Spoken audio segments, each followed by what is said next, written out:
Pangulong Bongbong Marcos na dismaya, lahat ng SONA preparations sinuspindi ng Malacanang.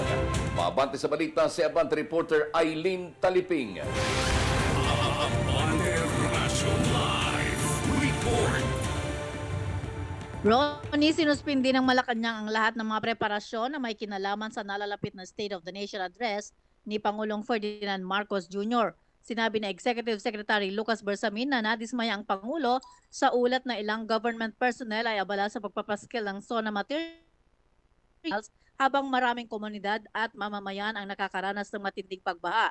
Dahil dito, iniutos ni Bersamin na itigil ang lahat ng preparasyon at tumutok sa pagtugon sa problema sa pagbaha at relief operations. Inatasan ni Bersamin ang Department of Public Works and Highways at iba pang ahensya ng gobyerno na itutok ang kanilang atensyon sa relief operations at paglutas sa baha upang masiguro ang kaligtasan at kapakanan ng mamamayan lalo na sa panahon ng krisis.